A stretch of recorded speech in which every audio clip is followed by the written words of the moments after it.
tēnā koutou. A api mai e te whānau he poto te wā, he poto te tangata, he poto te mahi. Nō reira, he karakia, māku e timata, ka hoa te rākau ki a koe kāhira, warena hini ora, Bonnie and Clyde, rātau ko whaia meo. Haumia, haumia, haumia, tike tike, kahira. Nau ko te oranga tīnana, nau ko te kai. Ka pai, warena.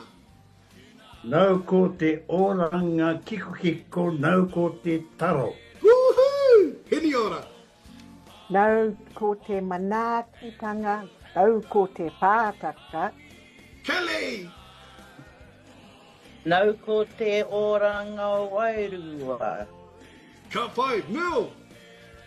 Whakaihe, whakahue, whakawana, te hei. Oliver? Mauri ora. Mauri ora. It's a team effort. Ka wani ke. Ka pai koutou a kai and a mihi, acknowledging haumia tiki tiki, one of the sources of natural kai in the bush, the puha, the piko, all natural kais, and his brother, he's going to go to Pack and Save and bring the cultivated food and hospitality and peace, and that'll be rongo and haumia tiki tiki. Nō reira, just something short for us, e te whānau. The funniest thing one time was when I went up to this kaumātu e te whānau, and I thought I was real cool. I thought I'd done my first whai kōrero, and all it was whakataka te hau ki te uru, and man, I needed to sleep for 3 days after that. It was, it was full on. I thought I was awesome. So I went over to the kaumātua. On the other side, had a haruru, had a hello, how do you do? And I said to him, Matua, he kapu tī koe? And he goes, ai, me haere tāua. And the ladies behind him on the pai, they said, no, dear, he's not a cup of tea, but he would love it. So from there, that's our little lesson tonight. Would you like a cup of tea, but you don't look like one? Kahira, he inu mau? Ai, he inu māku. Ka pai. He kapu tea, he kapu kape, he kapu maero rānei.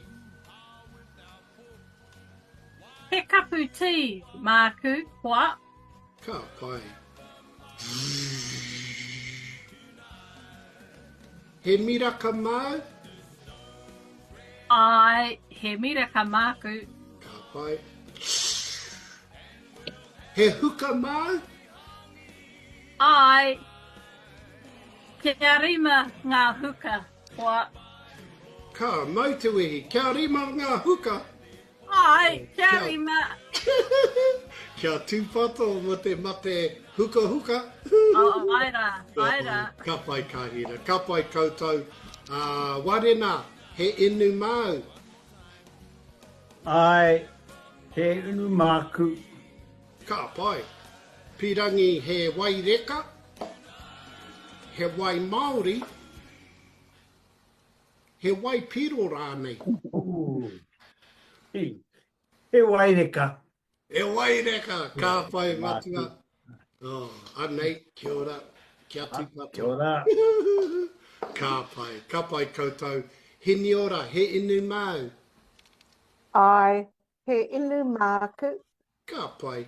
He aha tō pirangi, he inu waipiro. Woo! Ka Māku. wani ke. Ka pai. Anei. Kia ora. Ka pai. Whaia Kelly, he inu mau? Ai, he inu māku. Ka pai. He aha tō pirangi whaia, he wai, o he kaputi. He kapu tī māku koa. Ka pai, miraka. Ai, miraka koa. He huka mau? Ka. No te mea, sweet enough. Ne, ka pai koe, ka pai. Kua haere a whaia Merle e te whānau, kua haere ia? Nō reira, wani ke kua mutu te wānanga mo tēnei wā, Kahira, homai te karakia whakamutinga, mihi atu kia haumea tiki tiki. Haumia, haumia, haumia, tiki tiki. Nau ko te oranga tinana, nau ko te kai. Nau ko te oranga kiko kiko, nau ko te taro. Nau ko te manaakitanga, nau ko te pātaka, nau ko te oranga wairua, whakaihi, whakawehi, whakawana, wana, tihei, mauri ora. Mauri ora, tēnā koe kahira, e te whānau tēnā koutou moto awhi i tēnei pō. Kia tūpato, kia ako te reo, Aoitepö, tihei, Mauri ora. Ka pai. Pōmari e koutou. Pōmari e whānau. Don't go really, you're going to get it. Pōmari e whānau. Tai hoa.